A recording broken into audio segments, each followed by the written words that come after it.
Assalamualaikum, salam sejahtera. Selamat datang kembali di channel cerita horor Pen History. Bulan Madu dengan Kuntilanak. Kisah nyata 7 hari berbulan madu dengan kuntilanak. Kisah mistis ini benar-benar terjadi di kota Strabat, menimpa seorang penari bentor atau becak motor bernama Karto. Selama 7 malam, dia berbulan madu dengan kuntilanak. Kota Stabat, ibu kota Kabupaten Langkat, Sumatera Utara. Di penghujung bulan Mei, terlihat sepi. Kendaraan roda 2 dan roda 4 yang biasanya hilir mudi melintas di tengah kota. Malam itu tidak kelihatan. Sejak senja hingga larut malam, gerimis memang turun membasahi jalan raya. Mungkin karena itu, warga lebih memilih diam di rumah. Malam itu, menurut penanggalan Jawa, adalah malam Jumat Kliwon. Malam yang diyakini sangat angker, karena sering terjadi peristiwa mistis. Namun, di zaman sekarang malam keramat itu sudah tidak dianggap lagi angker. Lihat saja, abang-abang penari bentor tetap saja mencari muatan, tanpa memperdulikan keangkeran malam Jumat Kliwon. Salah satu penari bentor itu adalah Karto. Meskipun malam itu hujan gerimis tidak berhenti, dia terus saja mencari penumpang. Waktu baru pukul 23.15 malam. Kota Stabat yang biasanya ramai menjadi sunyi seperti kota mati. Karto tetap setia menanti calon penumpang bentornya. Sebuah bus jurusan Banda Aceh, Medan berhenti. Seorang perempuan memakai baju kuning turun dari bus. Sambil menenteng payung di tangannya, wanita itu berdiri di pinggir jalan, menanti kendaraan umum yang lewat. Lalu dia melambaikan tangannya ke arah Karto. Karto pun kemudian bergegas menyalakan bentornya dan segera menghampiri wanita itu. Dalam hati, Karto pun kegirangan, sebab jarang sekali dia mendapatkan penumpang perempuan cantik seperti malam itu.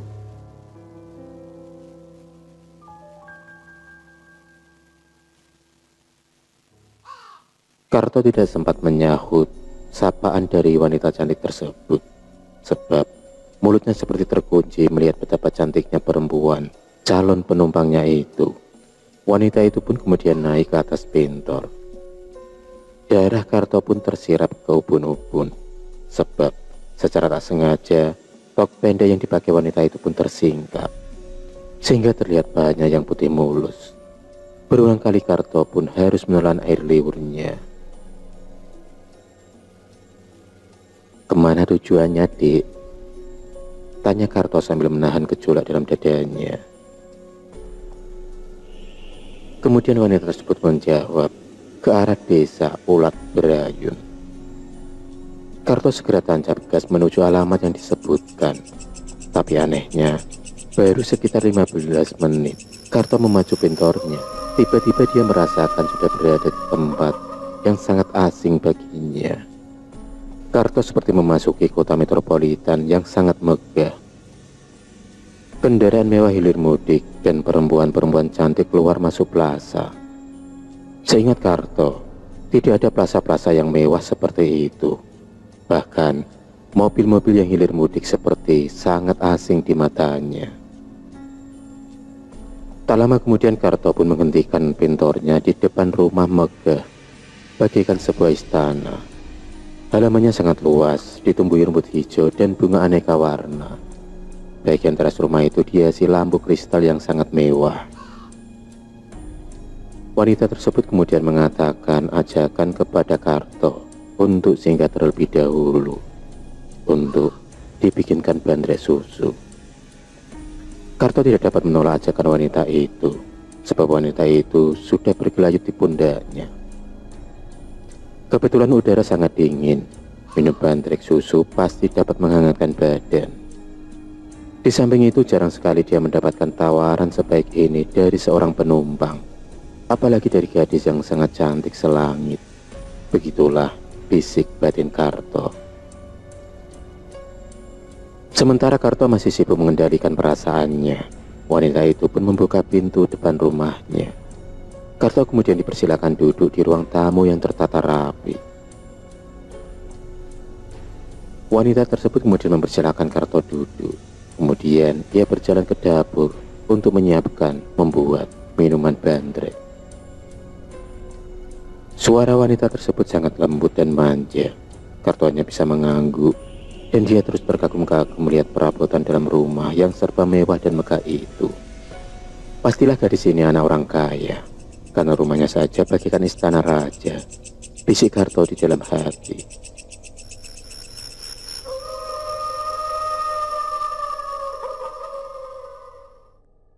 Pria beranak satu ini lebih kagum lagi saat dia menatap perempuan pemilik rumah datang membawa 2 gelas minuman dan telah berganti baju setengah telanjang. Lekuk tubuhnya terlihat nyata di mata Karto. Perempuan itu hanya tersenyum menggoda ketika menyuguhkan gelas berisi bandrek susu. Karto dapat melihat dengan leluasa 2 bukit kembar tegak berdiri runcing di dadanya yang montok. Perempuan itu lagi-lagi hanya tersenyum menggoda. Tiba-tiba wanita itu pun mengatakan agar Karto menginap di rumahnya karena dia takut sendirian di rumah. Wanita tersebut mengatakan kalau ayahnya telah meninggal karena kecelakaan lalu lintas dan ibunya meninggal karena bunuh diri. Sampai akhirnya perempuan itu bersandar di pundaknya dan kemudian jari jemarinya yang lembut menyusuri pusat-pusat birahi tubuh Karto. Karto pun tidak kuasa untuk membalas sentuhan itu. Bahkan Karto melakukannya lebih agresif dan syahwatnya pun menuju puncak. Wanita tersebut kemudian mengajak Karto masuk ke dalam kamarnya. Karto pun menuruti keinginan dari wanita tersebut. Wanita yang terlihat bertubuh sintal dan padat dan bersih itu akhirnya dibopongnya masuk ke dalam kamar. Karto kemudian berjalan mengikuti perintah perempuan itu yang memintanya menuju ruangan di lantai 2. Ruangan di lantai 2 ini lebih mewah lagi. Lalu menuju sebuah kamar. Di sana ada tempat tidur yang terbuat dari kayu jati pilihan berukir burung Raja Wali yang sedang mengepakkan sayapnya. Cahaya kamar itu tampak remang-remang. Bau aroma wangi memenuhi seluruh ruangan yang didesain untuk pasangan pengantin baru. Karto pun penasaran dan kemudian dia pun menanyakan nama dari wanita tersebut yang begitu mempesona. Wanita tersebut mengatakan dengan lembut kalau namanya adalah Sri Kunti. Sempat terlintas dalam benak Karto kalau nama perempuan itu sangatlah aneh. Tidak seperti nama kebanyakan perempuan. Tapi apa arti sebuah nama? Bisik hatinya.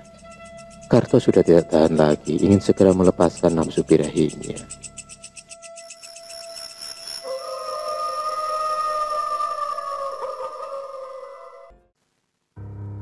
Perempuan tersebut kemudian mengajak Karto untuk ke sebuah ruangan yang berada di tengah rumahnya di lantai 2. Aneh, ruangan itu sudah ramai orang berkumpul. Mereka semua memakai baju bagus, layaknya akan menghadiri resepsi pernikahan. Ketika Karto masih kebingungan, Sri Kunti kemudian langsung berjalan menggandeng tangan Karto. Bersamaan dengan itu, Karto melihat busana yang dipakai Sri Kunti telah berubah menjadi busana pengantin berwarna putih. Padahal sebelumnya, Sri Kunti mengenakan baju yang transparan. Aneh sekali. Mengapa bisa begitu cepat?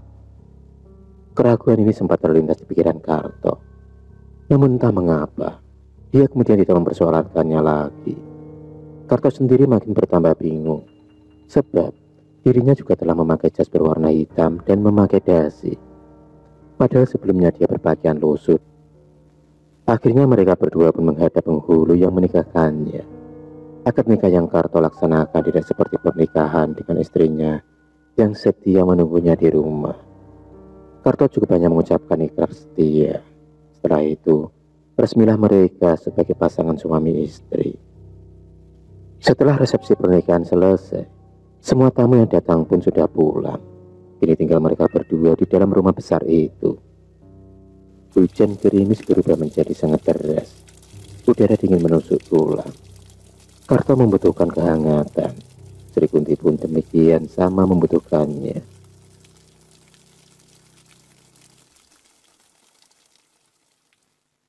Kemudian Sri Kunti tersebut mempersilahkan Karto untuk menikmati tubuhnya. Selai demi selai kain pembalut tubuhnya dia pun buka, sehingga tampaklah pemandangan yang membuat seluruh tubuh dan terutama lutut Karto bergetar gemetaran. Pasangan yang baru saja melangsungkan ikrar itu berdua itu sudah tidak sabar menikmati malam pertamanya. Karto kemudian menggendong tubuh Sri Kunti menuju kamar pengantin yang telah dipersiapkan untuk mereka berdua. Tubuh Sintal itu dibaringkan di atas kasur empuk. Permainan birahi segera mereka lakukan. Pasangan pengantin ini berpacu menuju pundak birahi. Tak ada lagi kata-kata yang terucap dari bibir keduanya. Masing-masing berkonsentrasi menuju finish. Keduanya berlari bersama-sama, kencang, dan sama-sama binal seperti kuda liar Sumbawa. Desah nafas kenikmatan keduanya seirama dengan goyangan tubuh Sri Kunti. Karto pun merasakan puncak kenikmatan yang dia tara selama ini. Setiap dia berhubungan dengan istrinya selalu terasa hambar, seperti kurang garam. Demikian pula ketika dia melakukannya dengan PSK. Karto merasakan biasa-biasa saja. Tapi pada malam itu, dia merasakan kenikmatan yang sungguh luar biasa. Berbeda dengan Sri Kunti, meskipun permainan di atas ranjang sudah berlangsung selama hampir 2 jam, stamina tubuhnya masih stabil. Berbeda dengan Karto, dia sudah tidak sanggup lagi melanjutkan permainannya. Dia pun menyerah kalah. Malam sudah menjelang subuh. Keduanya segera memejamkan mata, karena tubuh mereka sudah sangat letih. Sebentar saja mereka sudah terlelap tidur pulas, dan mereka melewatkan waktu yang sangat panjang dalam tidur itu. Menjelang senja, Karto baru terbangun dari tidurnya. Lampu di dalam rumah sudah menyala semuanya. Sementara itu Sri Kunti baru saja selesai mandi keramas. Rambutnya yang panjang hingga sepinggul masih terlihat basah. Tubuh Karto masih terasa lemah.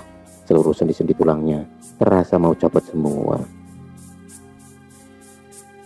Karto kemudian segera mandi di sebuah kamar mandi yang mewah. Dia pun seperti mendapat durian runtuh. Tinggal di rumah mewah dengan istri yang cantik selangit. Selepas mandi di meja makan, Sri Kunti sudah menyiapkan hidangan santap malam. Mereka berdua kemudian menikmati makan malam. Setelah selesai makan malam, Sri Kunti kemudian mengajak Karto ke taman yang ada di belakang rumah. Mereka berdua bercengkerama sambil bermain ayunan.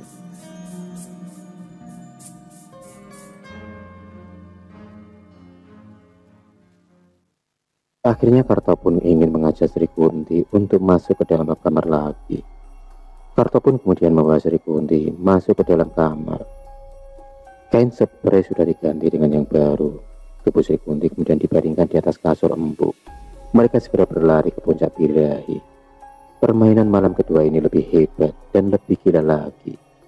Mereka baru mengakhiri permainan ranjangnya menjelang subuh. Keduanya terkapar lemah tidak berdaya. Mereka pun tertidur lelap. Menjelang senja, laki-laki Karto bangun dan terjaga dari tidurnya. Demikian yang terjadi seterusnya. Setiap hari, Karto hanya menjalani rutinitas seperti itu. Bercinta sampai larut, tertidur pulas dan baru terjaga ketika hari telah senja. Karto sama sekali tidak pernah mengetahui kehidupan di siang hari.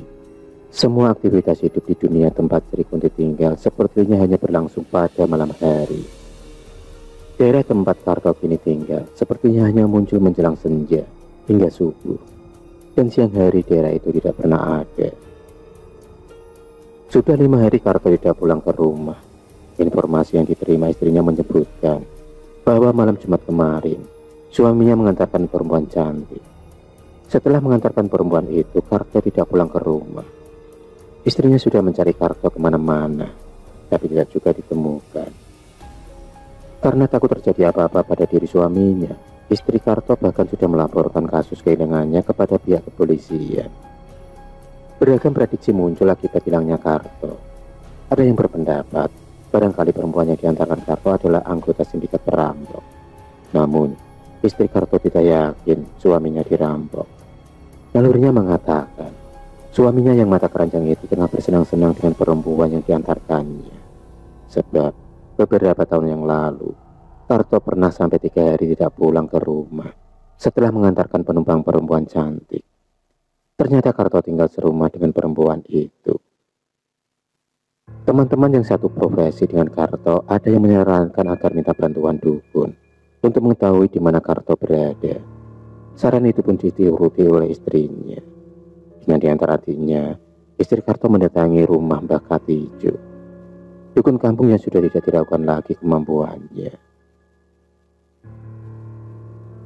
Suamimu sedang berbulan madu, Nduk, kata Mbah Katijo menjelaskan. Istri Karto pun menanyakan, dengan siapa dia menikah, Mbak? Tanya istri Karto sambil menahan geram. Dalam hati, dia mengumpat habis-habisan suaminya. Padahal dulu Karto sudah bersumpah tidak akan lagi selingkuh. Tapi kali ini diulangi lagi. Dia menikah dengan perempuan dari dunia lain, kata Mbak Katijo.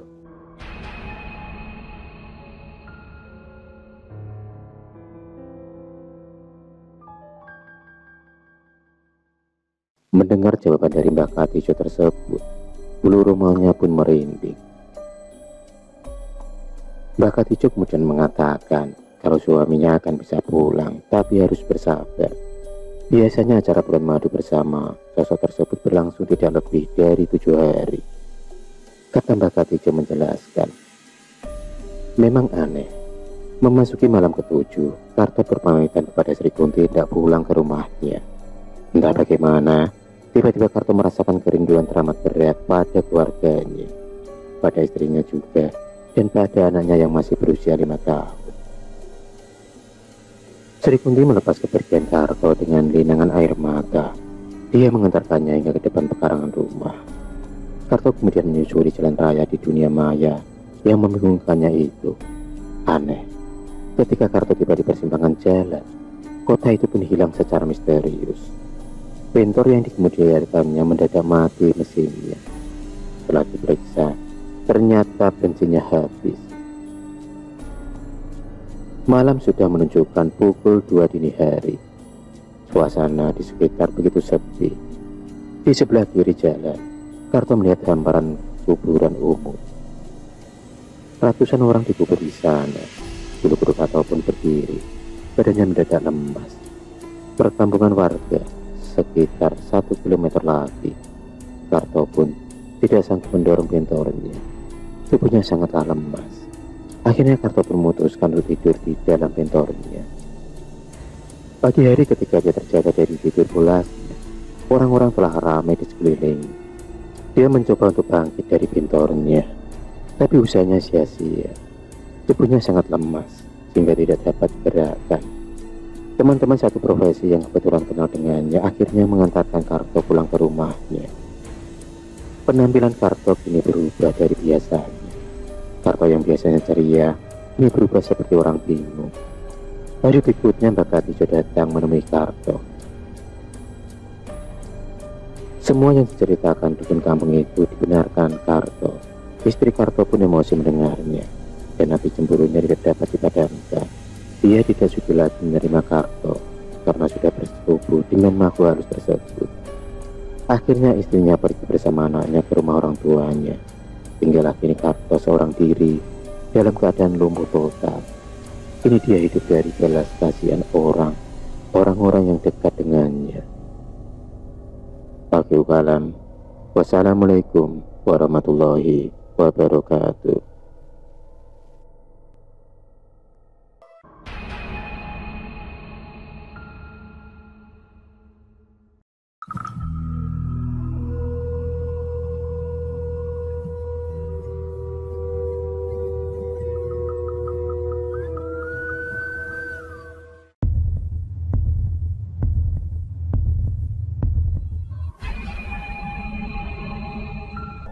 Terima kasih sudah menonton video cerita bergambar ini. Klik subscribe untuk terus berlangganan video-video cerita bergambar selanjutnya. Semangat berkarya.